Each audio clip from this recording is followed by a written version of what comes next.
అందరికీ నమస్కారం. వాగ్దేవి సరస్వతి ఛానల్కి స్వాగతం. నేను విశాలక్ష్మి సిస్టర్. ఒకరోజు రామకృష్ణ పరమహంస శిష్యుడైన స్వామి వివేకానంద రైలులో మొదటి తరగతిలో కూర్చుని ప్రయాణిస్తున్నారు. ఆ రోజుల్లో రైలులో మొదటి తరగతిలో ప్రయాణించడం చాలా ఖరీదైన విషయం. ఆ కంపార్ట్మెంటులో సామాన్యులు కూర్చునే అవకాశం లేదు. స్వామీజీ సన్యాసి తరహా దుస్తులు ధరించారు. ప్రయాణం మధ్యలో ఇద్దరు ఆంగ్లేయులు వచ్చి అతని ప్రక్కన కూర్చున్నారు. రైలులో మొదటి తరగతిలో ఒక సన్యాసిని కూర్చోవడాన్ని చూసి వారిద్దరూ ఆశ్చర్యపోయారు.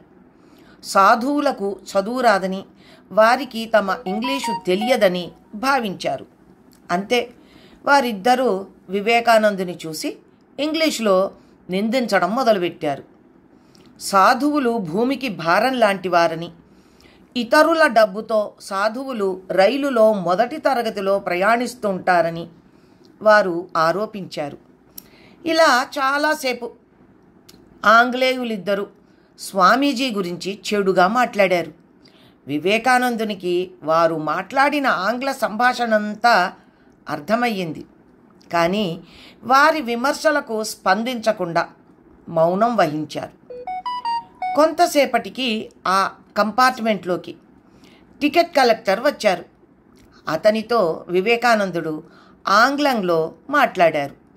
ఇది చూసిన ఆ ఇద్దరు మరింత ఆశ్చర్యపోయారు. తమ తప్పును గ్రహించారు. స్వామీజీని క్షమాపణలు కోరారు. మీకు ఇంగ్లీష్ తెలుసు, మేము మీ గురించి చెడుగా మాట్లాడాం, అయినా మీరు మౌనంగా ఉన్నారు. మీరు మాకు ఎందుకు సమాధానం ఇవ్వలేదు అని వారు అడిగారు. వెంటనే వివేకానందుడు స్పందిస్తూ, మీలాంటి వారి విమర్శలతో నాలోని సహనం పెరుగుతుంది అని అన్నారు. ఎట్టి పరిస్థితుల్లోనూ నేను నా సహనం కోల్పోను. మీరు మీ అభిప్రాయాలని వ్యక్తం చేశారు. నేను వాటిని సహించాలి అని నిర్ణయించుకున్నాను. కోపం వస్తే నాకే నష్టం వాటిల్లేది. మన మధ్య వివాదం జరిగి అది ముదిరి ఉంటే మరిన్ని సమస్యలు వచ్చేవి. అందుకే మౌనంగా ఉండిపోయాను అని అన్నారు వివేకానందుడు.